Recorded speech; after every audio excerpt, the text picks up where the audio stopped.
I'd like to welcome everyone to this LinkedIn Live event around gaming and what it takes to reach the next level. Really looking forward to the interesting conversation today and really would like people to join in as well. So please use the chat or comment section and I think we can have a really interesting conversation today. So firstly, I'd also like to ask if you can put into the comment section where you are dialing in from today. It's really just good for us to understand how global our audience are. It really helps us to set the context and maybe even direct some content towards people who are in specific geographies. From the speakers you've got here today, we have two from Texas, although I did get into trouble earlier by confusing Austin and Dallas. So I've learned that lesson. So no, two people from Dallas and I'm from the UK. So I'd like to welcome everyone, as I said, and please interact as much as you can. Firstly, though, we'd like to start with some introduction. So Shirley, maybe if you could just do a brief introduction. Yes, thanks, David. So my name is Shirley Hung. I'm a partner within our business process services practice here at Everest Group. I am based out of the lesser cool city of Dallas in Texas.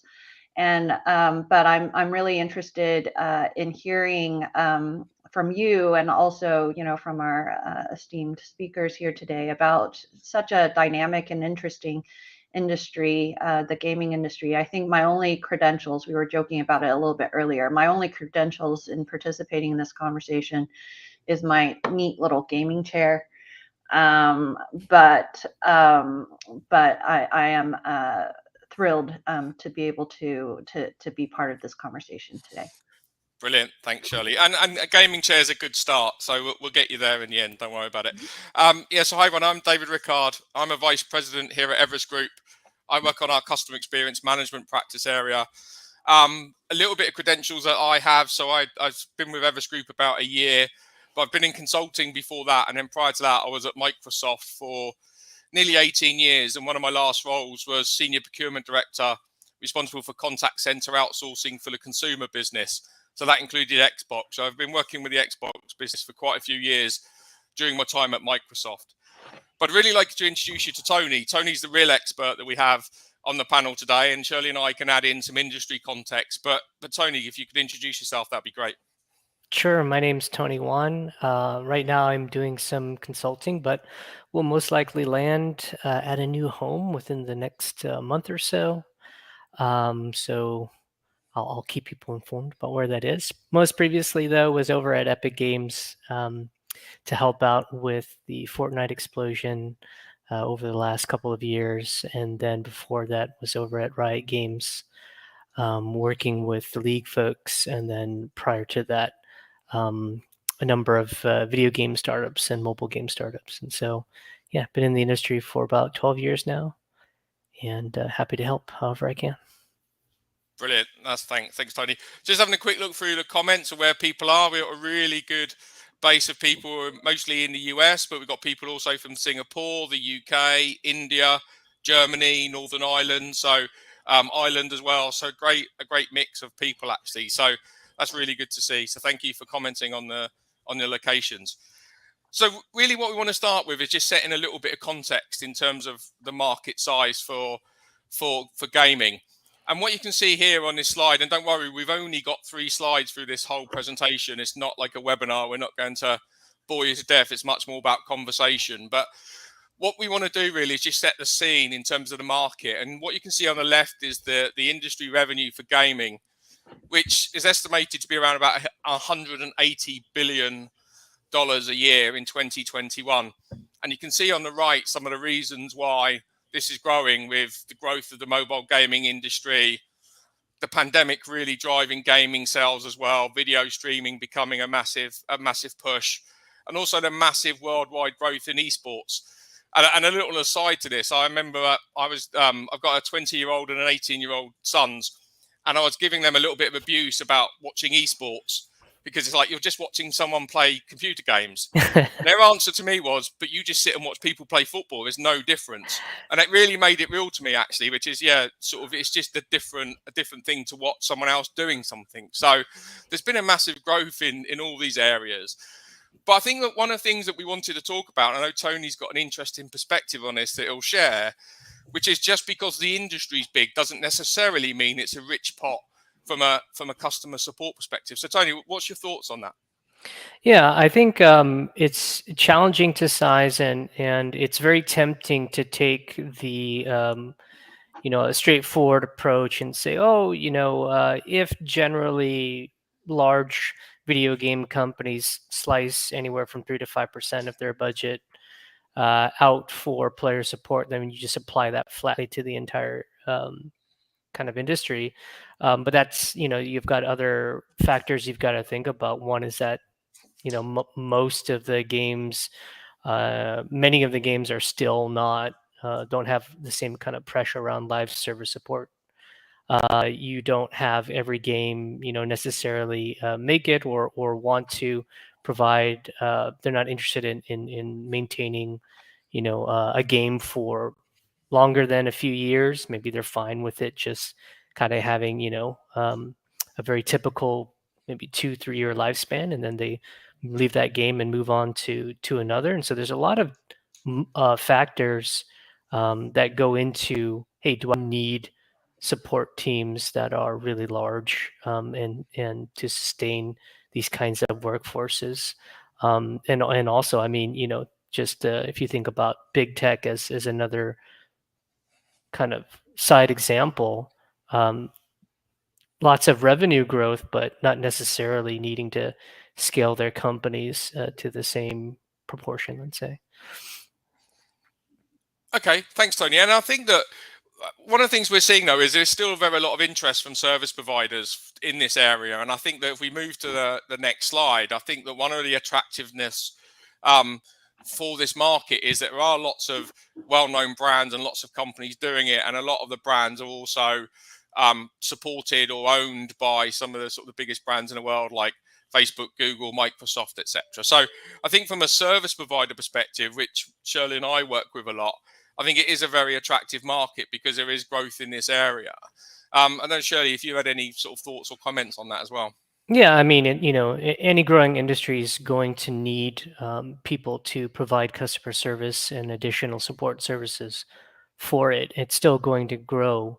I think it's really important that people pay most attention to those companies who are looking to build digital products that are meant to survive a decade plus, right? Companies that have explicit goals, whether they be a metaverse company, any of these companies trying to build the hybrid of a social platform and a video game, anything where you really need you're really trying to create a digital space, then certainly those companies have much more let's say business need to sustain these larger teams over a long period of time, more reliably, versus kind of, like this product's coming and it's going to go away. That's interesting. Sorry, Shirley, go ahead.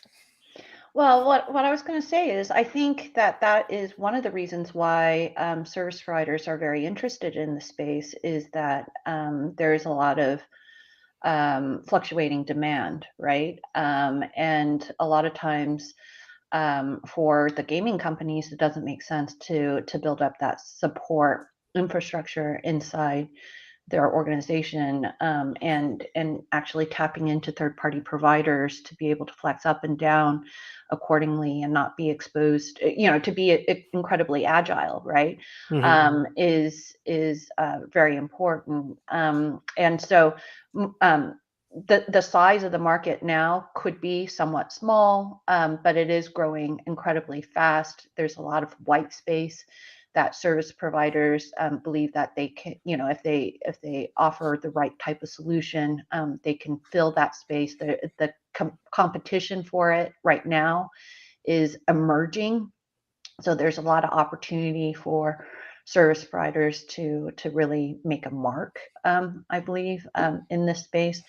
One thing, David, that I just kind of wanted to mention when you were talking about esports, very recently, my children are somewhat small. They're 10 and 12, and we're starting to think about what their career opportunities might be going forward.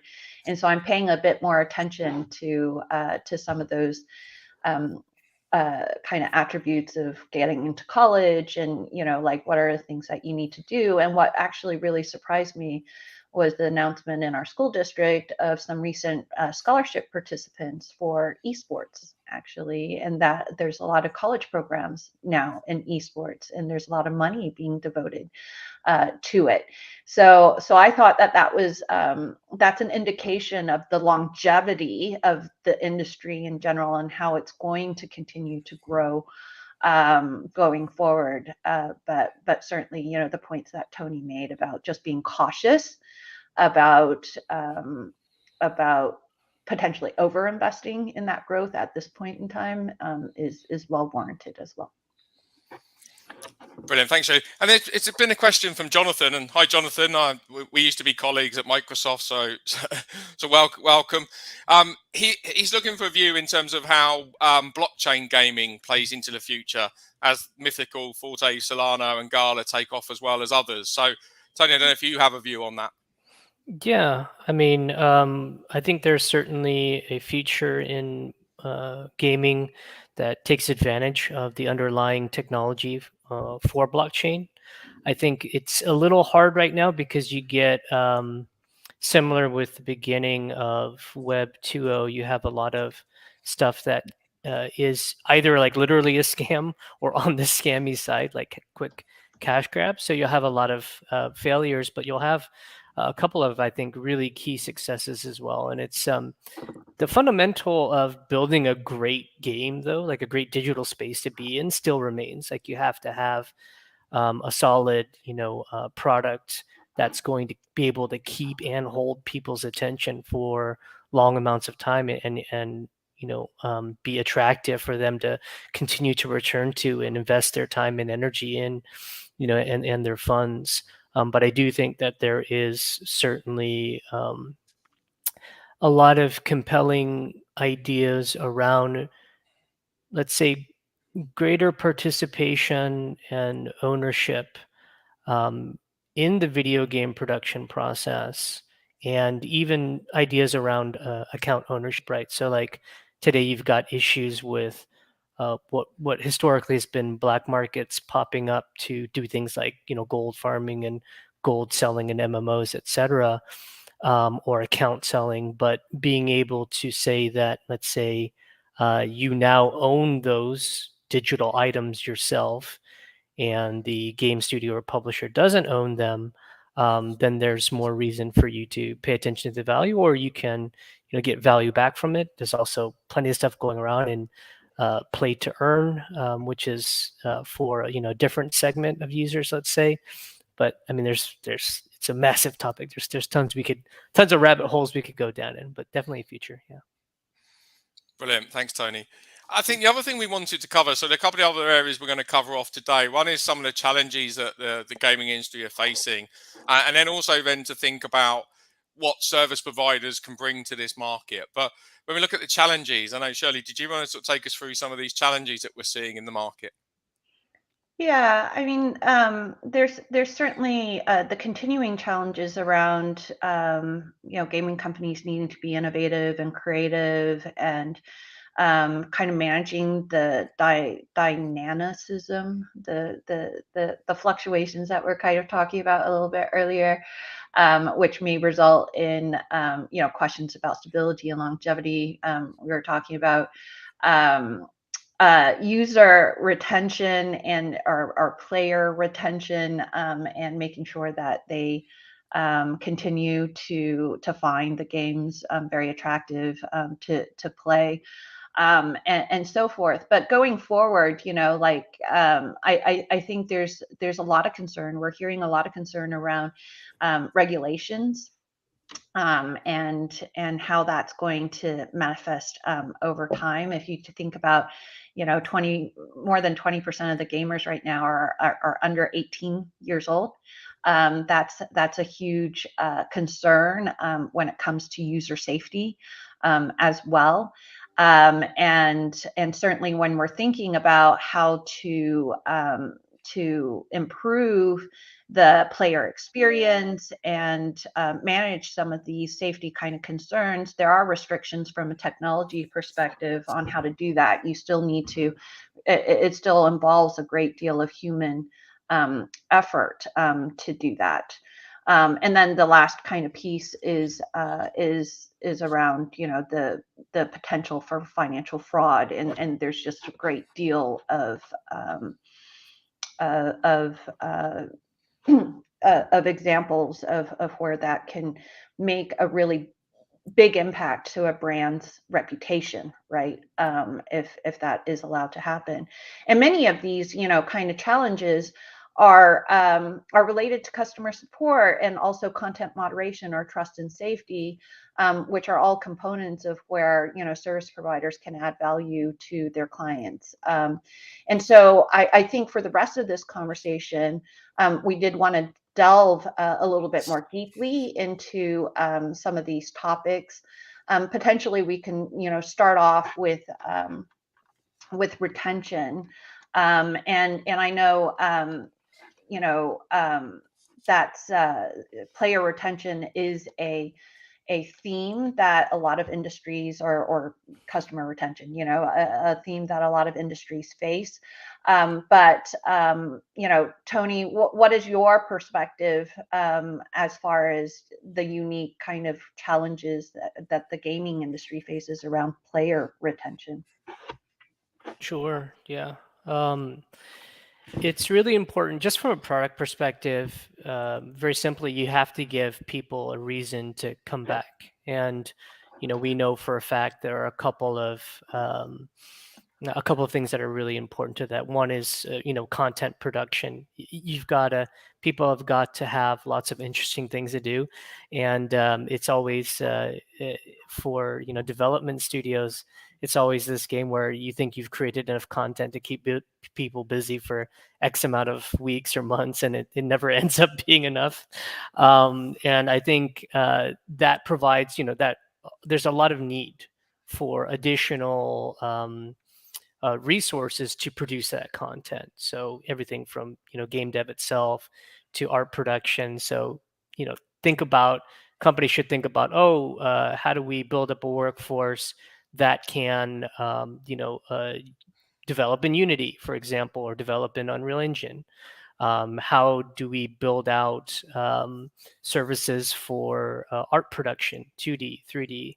How do we do that for sound as well? So all of those things that you need to make a game are huge opportunity spaces that, as we need to produce more and more digital content grows, like, you need more workers. Like, we can't hire people fast enough on the dev side, for many reasons. And so that's a huge, you know, area of opportunity. I think as well, though, as you look at the kinds of games where a huge part of their business is making sure that they capture and retain people's attention, they have to be thinking about, in the same way that you think about a city, like a real physical city. How am I going to keep this place neat and tidy and pleasant and entertaining and fun to visit and to be in? Because if you don't, you will start to lose business. People won't want to come, and they won't want to hang around. So for people who are responsible for these areas, understanding how all of your activities contribute to, let's say, reducing the likelihood to churn algorithm that any of these companies have, or to increase LTV, or to turn around really bad situations and, like, rescue a customer relationship, are going to be increasingly important, because it's not just a simple product transaction. It's like, no, I have a relationship with your digital product. I want to be here for a long time. So it's a bit different. And Tony, maybe we can jump to, I know there's a few other points we want to cover on this, but if we can jump to a piece around scale and demand volatility, because it'll help answer a question that Jonathan's asked as well, in terms of how do organizations best staff major volume fluctuations that happen in gaming? So whether that's GigCX and then on-site resources and how they play well.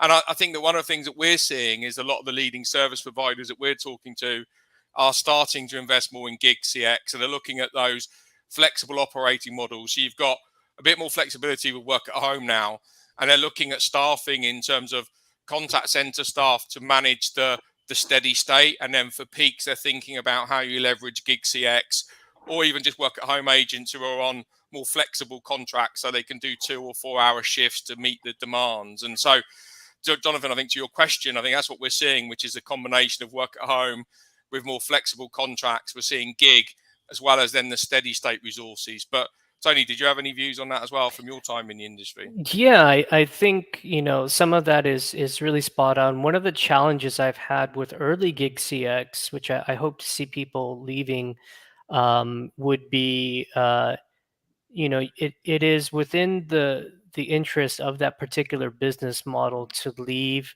Like, the majority of those interactions are very simple, kind of one and done, transactions. And you're sort of paying for, let's say, cheaper cherry picking of easy issue types.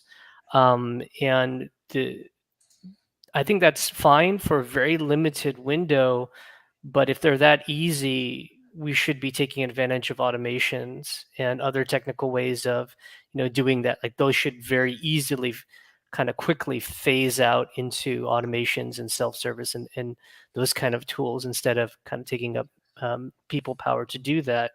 But I would say what's more interesting that I've seen in a couple of places and sort of consulted on before is the shift to, these are like BPOs, for example, saying these are our people. They're full-time employees or part-time employees.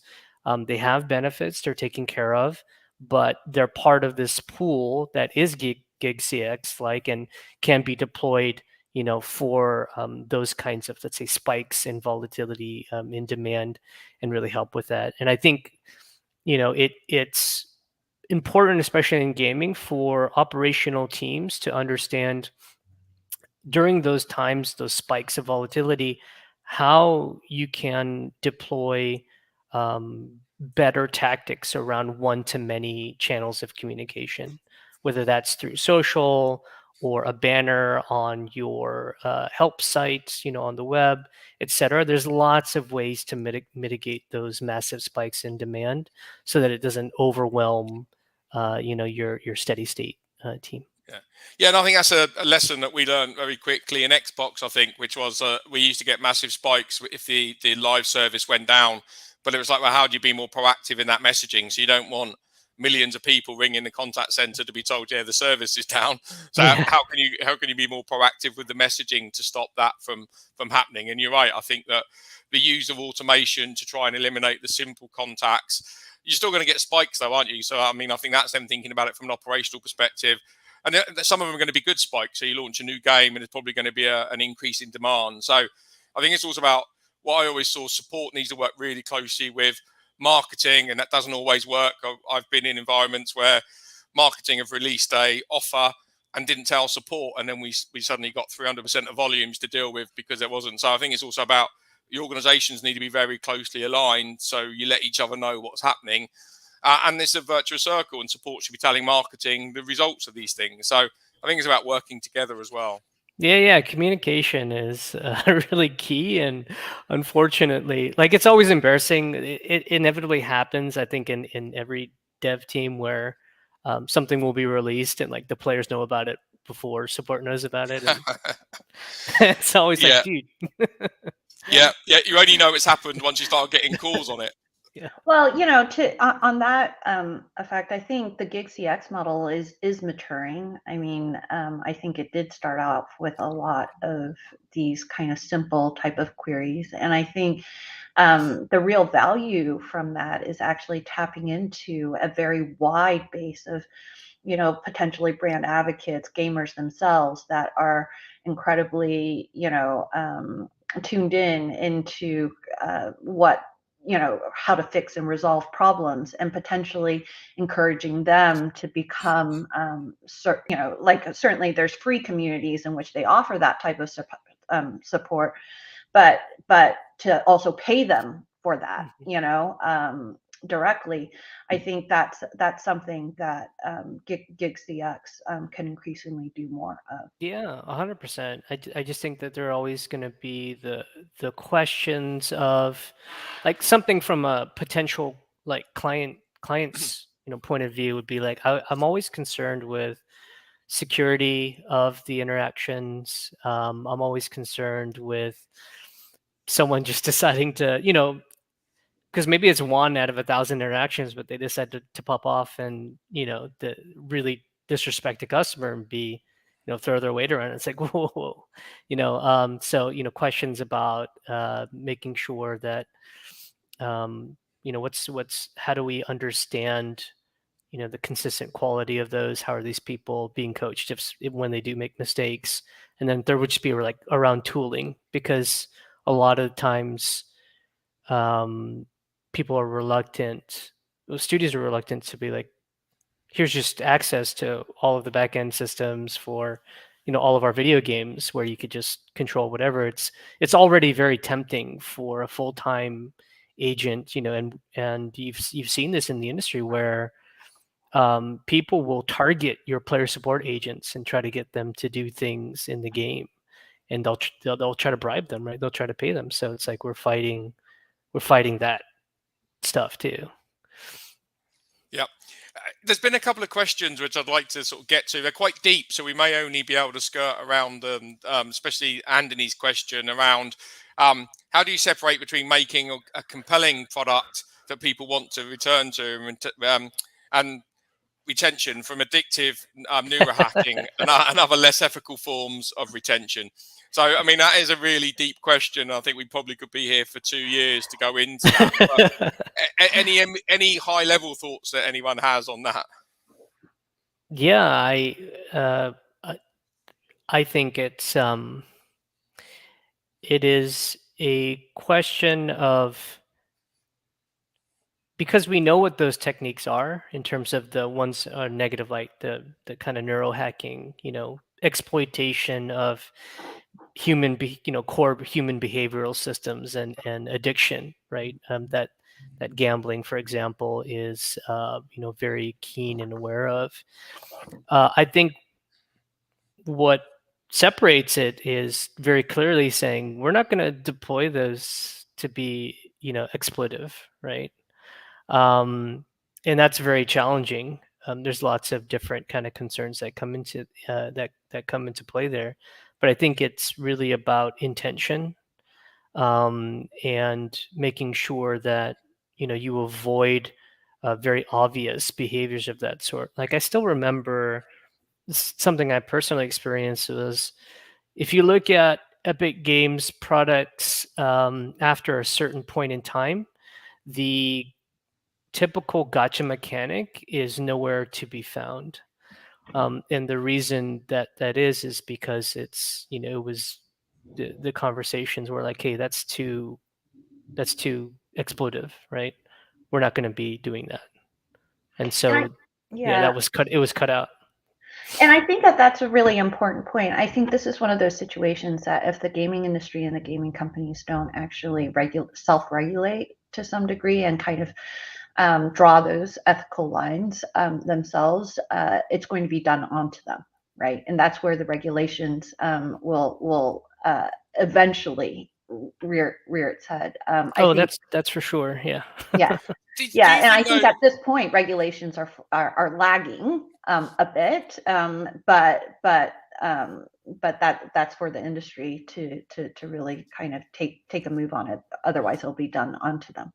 Although, do you think the gaming industry could have that level of regulation when it's so global? And that's just a provocation there, but it's not like you can build a game in the US, you can build a game in Uruguay, and but it's going to be global. So how would you police it? I mean, I think that's an interesting question that maybe again we don't have time to go into. But how do you police a global virtual environment?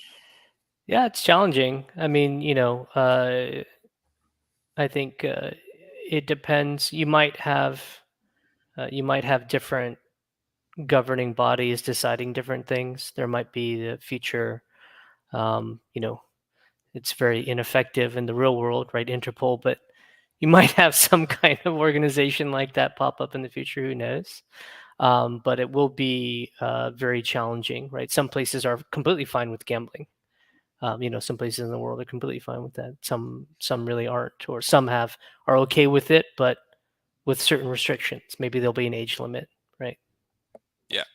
Just conscious, we're actually getting some great questions. So I really appreciate everyone chipping in here. One that I've got quite an interesting take on maybe, but Simona asked, do you think gaming companies should focus more on growing and nurturing their communities rather than putting revenue front and center?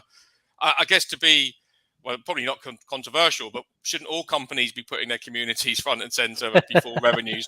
So I don't think it just necessarily applies to gaming companies, but I think I get the point that Simona is asking in terms of if you are using tactics that maybe aren't as ethical, then is that wrong? Should they be thinking about nurturing those people that are in their virtual communities? But I think we've sort of covered that one. But yeah, I think for me, all companies should be putting their communities before profit. That's the left wing side of me, which we shouldn't talk about politics. But I'm typically in the middle, but I can swing left and right depending on the topic. All good. I think it points to, it might not necessarily be true of every single video game company out there, but I do think that the caricatures and those kinds of easy to point at statements exist for a very real reason. And I do think that, and this goes to, I think, a core of probably a lot of people's businesses on this call, is the question of not so much of, hey, revenue concerns, because it is a business at the end of the day. And it's not evil to be making some profit from all of your activities. But I do think there is a question of how much reinvestment should companies be making towards their communities that they exist in, the old corporate charter, the communities that certainly support their products and services. But then also as well, I think really thinking very, very carefully about not sorry, I lost my train of thought. The question, I lost my train of thought. I think in general, if to your point, David, this is a issue and a dilemma for a lot of industries and not just the gaming one. But the way I always kind of look at it is that if you focus on the good of your customers, growth should follow. And those organizations that really are looking to make the quick buck, a lot of times will find themselves, burning and crashing right at the end of the day. And so most organizations, and I think that the general trend is actually going towards more sustainable, responsible growth, as opposed to trying to, make that quick buck, cash out, and leave a bunch of people reeling from that. Yeah, I remember what I was going to say. I do think that to go along with that, what has to change, however, is the extreme amount of pressure around, let's say, boards for quarterly P&L always being up and to the right by a certain kind of percentage, or to optimize or maximize that at all times, because that creates the kind of dysfunction that we generally see for profit over everything else, because that's how everyone's kind of bonuses, incentives, paycheck, stock price, etc. That's how the machine works today. And so that machine, is producing a lot of the dysfunctions that we're seeing. So it's a really big societal question as well.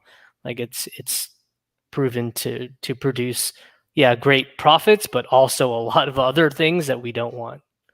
Yeah, brilliant. Thanks, Tony. I wanted to go to the question from Dwayne, actually, because it leads us nicely into the next part of the conversation that we wanted to have.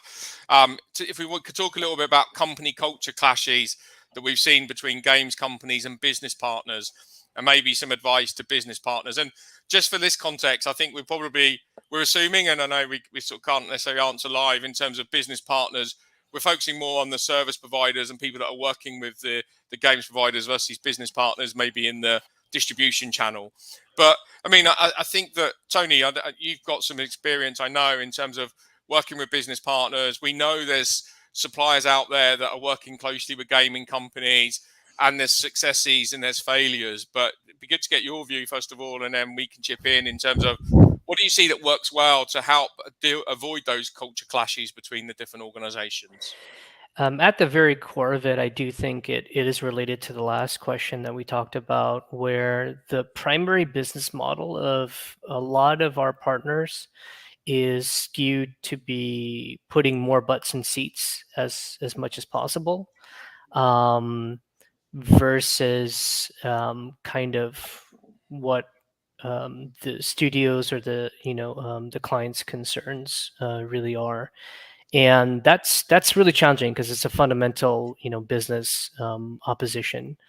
I think that one is one that needs to be worked out very clearly, and people need to be upfront with that, because again, you're going to distort behaviors all the way down, up and down the chain of command, and people are incentivized to behave in a way to please their manager. And if their manager has, a certain number that they've got to push up as the primary thing that they're worried about, that's gonna detract. And so, I think what happens a lot is that we say we care about, the partner will say, oh yeah, we care about your customers. And the company that's employing them will also say, yeah, we care about our customers. But then you'll find in a lot of ways that the approaches to caring for those customers, in our context, the players, is very different. So making sure that those are aligned, because there are narratives that are created in any industry about what that means. We might be saying literally the same thing, but what that means in terms of execution and what it is that we're going to focus on and how we would like our customers treated ends up being different, just because you come from a very different place and a very different industry. So I think making sure too that you're speaking the same language, and that I would recommend to partners to pay much more close attention to, let's say, the fundamental whys and what their clients want, and then give their operators flexibility to execute in a different way. This will certainly cause some amount of chaos in how, let's say, a typical BPO partner likes to operate, which is like kind of everything's the same globally. But there's ways, I believe, to be able to bridge the gap between those desires for standardization, and what it is that each individual game company wants, because they're all different, right? They all have their own distinctives. Yeah, and I think a lot of this, Tony, comes back to just basic principles of outsourcing sometimes, which is if you're going to outsource something, you've got to be really clear about what's the requirements you want. And the requirements should be similar in terms of what you're looking for, regardless of the industry, but the actual specifics are going to be different. But actually, you need to know what we're trying to achieve, how are we going to achieve it, what flexibility do we have, what's the must-haves that we need to achieve. And I think that both gaming companies and service providers need to go into those negotiations very open and say, right, what are the requirements that we're working towards? What do we need to be achieving? How do we need to do that? And then if you can contract based on that, and it's not about pulling out the statement of work, but having very clear sort of KPIs or SLAs that you say, these are what we're trying to achieve, and then have that trust. And there's also an element of cultural alignment, I think, or cultural affinity, that actually, if you go in as a service provider and try and work with a games company in the way you do with a financial services company, they're going to be dynamically opposed. And so it's about thinking about how do we align our culture to them. And I know that some of the buyers I've spoken to from games companies, one of the biggest thing they look at is not price, but it's that cultural alignment. And I think that more and more companies are doing that now. So it's not just about what's it going to cost me, but do I feel that they get my company and they get what we're trying to achieve? And do they understand what we want to deliver to our customers? So our customer demographic of a financial sector company is very different to a gaming company. Does that company get that's different? And we just can't pick an agent off the street and train them. There might be some sort of focus we need to have on, are they the right type of agent for the demographic we're serving? Yeah, and it's not just about hiring somebody who plays video games, right? Or just decorating the office a certain way. There's a lot more that goes into it, and I like what you said about cultural alignment. It's very difficult because I think there's a lot of homework I feel like partners need to do about what the marketing is around what your culture is at your particular company, and what it really is for your agents, because a lot of the people who run player support teams are going to be talking to the agents to get the reality of like what it's like to work at a particular place. And I feel like there's a lot of disconnect between kind of like marketing materials and executive aspirations and what a standard player support frontline agent like feels working at the job every day.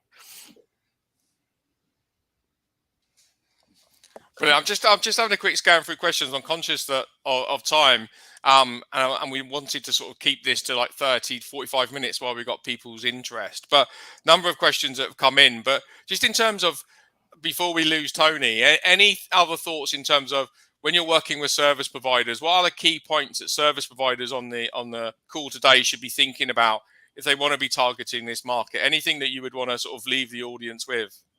Yeah, I think so. Like essentially, we're trying to hire, what it is that business partners and BPOs offer that would be attractive to us would be like really great teams, right? At the end of the day, and answering the question of what it is you need to be investing in to build these really great teams. There seems to be I would focus on um, certainly the lack of really high quality people management. It's sort of just been an ongoing issue I've seen across the board. Doesn't matter which provider, large, small, boutique, massive, corporation. It doesn't matter. It's like people management is usually and leadership is really, really lacking. It's hard to find good leadership, and agents suffer because of it. That's a huge thing to focus on. As far as other stuff, like better mastery of data is also really, really lacking. Up and down the chain of command, there's not we've been in the world of big data for a long time. Just a lack of looking at it, and really good inferential statistics is missing. Like that would be truly impressive to see in an operation, because we don't see much of it. I would also say together with that is repurposing some of the supporting teams to be much less of, let's say, like a factory trying to manufacture a widget, and much more like a team of scientists trying to understand what human behaviors are happening in an operation and why those are happening, and then trying to operating sort of like a nudge unit, versus like because human beings aren't robots, but through a lot of the momentum of history in this space has try to manufacture that kind of interaction. And I remember just recently I had this terrible experience at a hotel. I'm trying to have a human being conversation with someone at the front desk, and they kept repeating these like lines to me, as if, like, I like to say, like as if they were magical phrases, that are like meant to make me go away. Like, I understand that, da, da, da, and I'm like, can you just look in my face and talk to me, please? Like, I I need you to understand what's going on, because your magic phrases, no matter how many times you repeat them, will not make me feel better. I need you to talk to me, right? And so sometimes I feel like we have a lot of best practices that have very strong narratives around them, but actually don't work very well. I think I'm slightly different to you, Tony. I actually don't like speaking to humans, so I prefer to speak to a bot if I can. I was told by the powers that be that we can stay on for a little bit longer, so there's quite a few comments that we want to get to, and one of them that actually is quite relevant in terms of also what we'd want to be talking about more broadly is the question around games design. Is not only bound to games today, but it's made its way into media. I'm not going to read the whole question out, but I think the ethos of this question is how can support actually funnel that feedback back to the games company. So you're picking up because customer support is at the front end, if you like, of customer experience, but also what people are reporting back. And I'll get you to comment in a minute, Tony. I think from what we're seeing, there is a massive focus across the service provider and contact center industry about actually being able to use more of the data that they get to be more proactive and funnel that back. And that doesn't matter whether you're in BFSI or retail or gaming, but actually being able to use the data you've picked up to actually feed that back and improve the product, I think is key across all industries. But I don't know if you've got any experience of seeing this in gaming. Yeah, for sure. It's something I've always tried to build into whatever teams that I'm supporting and leading. One of the things you have to do is figure out how to get access to all of the surrounding data that matters. Now, if you're on the support side and you don't have access to company information, that's there's a wall behind it. You can, at the very least, you can take your operational data and look at it's think of it as like symptoms, right? You can't go all the way upstream, but at least what you can do is produce reports to your clients that say, hey, these are the symptoms that you're having. Might it be something having to do with X, Y, or Z? We don't know because we don't have visibility into those other pieces of data. If you can work together with your clients to be able to ask those kind of questions and help them investigate with the very strong data around what symptoms it is that you're experiencing, that's really very strong. So you're going to need to have great command again of your data, all of your data around all the issue types and volume and velocity and all that kind of stuff. And you need to have people looking at it in with the mind that, hey, there's something that can be fixed within the product. So something I like to instill within everybody is don't cut off your problem solving brain to just the processes for customer service. Think about the product, think about the company, think about marketing, think about all the different things that your customers have to go through. And none of those areas are off limits in terms of thinking. Now, whether or not you're going to get, Team X to do something about it is a different story. But at the very least, you have the data, you have the analysis, and you are sharing that, out to the relevant stakeholders that can do something about it, right? And so making sure that you have all of that stuff set up, but also making sure that you've got great people who are product minded and able to put together compelling reports and build relationships with people who are responsible for fixing those items, and being able to make sure that you get in the backlog or you escalate something, and really be able to fight for it very clearly all the way up the chain if need be, to make a change for the customer. Brilliant. Thanks, Tony. I'd love to get some feedback from Shirley on a question from Gary Fry, who's another ex-Microsoft colleague of mine. So he must be missing me, so he's dialed in just to see me for real. But Gary was asking, do we feel that we can successfully build in-game support into a crowdsource model? I have a view on that, but Shirley, I'd love to get your thoughts on that first. I think we talked a little bit about that, earlier in the call. I really think that that's a huge opportunity to tap into.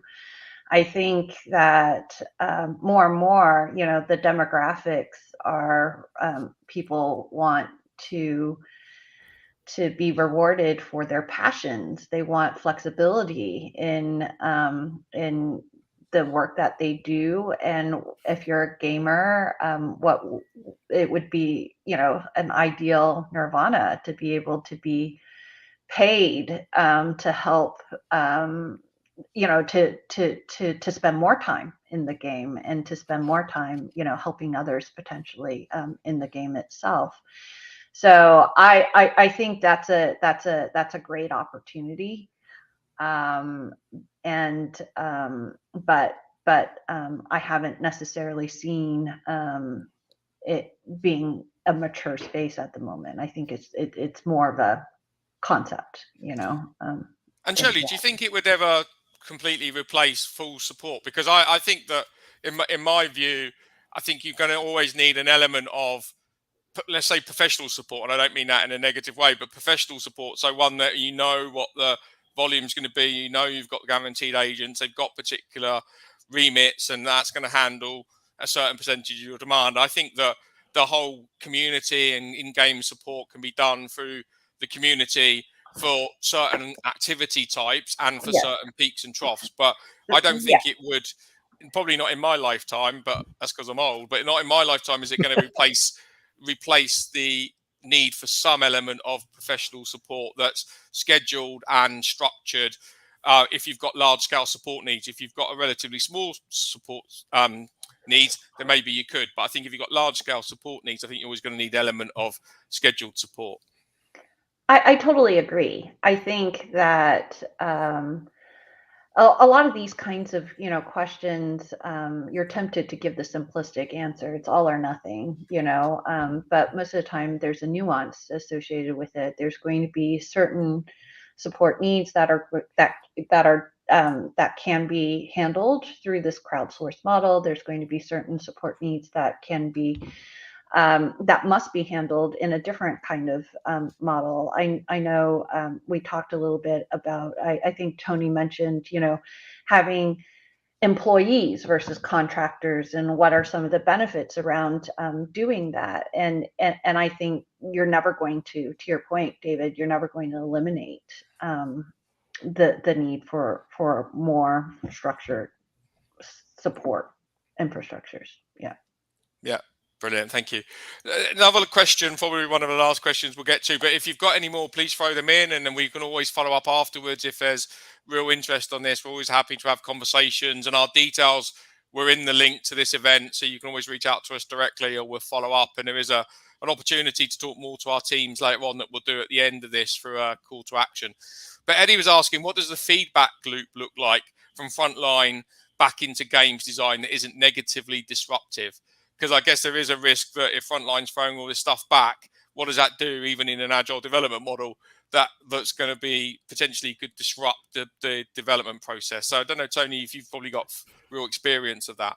Yeah, essentially you need some people who are, you don't want to like dump all the raw feedback like directly, to any kind of development team, but you want to make sure that you have people whose job it is to analyze all of this information and data and creating those reports and making sure that they are just very high quality, like well done, and you're gonna help by like it helps to understand like, hey, what's the impact of these particular items. Don't throw up everything on there. Like, do your research first before you submit anything to the team. Make sure that I've always found it helpful to stack rank items for the team so that they can consider which ones to pick out. If some of them do require, like, let's say, larger development investment, those are larger battles to be fought over a longer period of time. For example, if you had some kind of Frankenstein, piece of legacy code that you seriously need to redo because it's generating very easily 30% of your volume.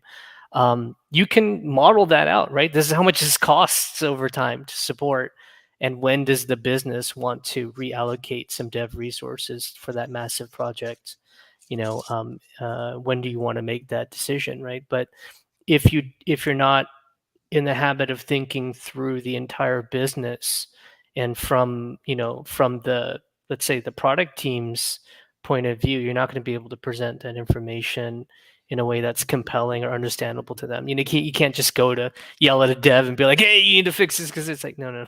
There's lots of things we need to do, and help them understand where it should sit in the priority stack, so that one of their PMs can just come in and be like, oh, well, we've got this request sitting in the backlog. There's a price tag attached to it that's compelling. I'm going to move that up here, right? So you need to help people understand what the problems are and how much they really cost. Brilliant. Thanks, Tony. I think one last comment, which sort of Jonathan and Eddie both sort of had been discussing on the chat, but just for the wider audience, in terms of as we think about getting the community involved, then I agree with you, Jonathan, in terms of I think that it is about thinking about the type of issue and the risk to that issue, and then building that. So it's the scope of the issue. So there'll be going to be some contact types that are perfect for community. There are some that you're going to want to keep to support that's through a service provider channel or an in-house channel, depending on how you're doing it. So I think it is about understanding each of the contact types, and then you can, I've done this in the past where I've been consulting around whether you should insource, outsource, and where that should go, looking at it by issue type and then ranking that to say it's a high risk issue, it's a low risk issue, the impact on the customer, risk to the business, etc. And then you can work out where the best place to get that supported from is. Yeah, I'd also just a word of caution as people are trying to do different types of community support, as you reward, folks, etc. Just make sure that you're following all employment laws wherever it is that you're operating very clearly, so that you don't violate. Essentially, you're paying some of your staff to do the exact same job, and then you're not paying other people, right? And you're not giving them benefits, and you don't want to be caught in a lot of the mistakes that, let's say, earlier Uber, etc., had with non-employee employees. Brilliant. Thank you. So I'm conscious of time, and we're nearly at the top of an hour, and I'm not sure if we've ever gone over an hour on these. And I think people's patience with us would probably have worn off by then anyway. So what I would offer is there is a call to action that we have, which is if you're interested in having a conversation with our customer experience management or trust and safety teams who focus on this area and the trends in the CXM and trust and safety industries, then please use the link in the chat, and then we're happy to have that conversation. But you've also got our contact details through, whether it's through LinkedIn. If there's specific conversations that you want to have or questions that you may have, then I know, Tony, you're very happy to talk to people if they want to reach out to you. And obviously Shirley and I are equally happy too. So just to say, if it was, hopefully people have found this enjoyable. It was as conversational as we possibly could make it while we're not sitting in the same room. But yeah, please give us any feedback that you have. But if there are questions, then please reach out. But any last points, Tony or Shirley, that you wanted to leave the audience with? Just one thing is we are a broader LinkedIn community, so connect with us, and we could keep the conversation going. If you want to ping us through messages through LinkedIn or send us emails or whatever, very happy to engage with you further on that. 100%. Please feel free to reach out. It's never a bother. Brilliant. Thanks, everyone. Have a good rest of your day, evening, night, wherever you are in the world. Thank you. Thank you. Thank you.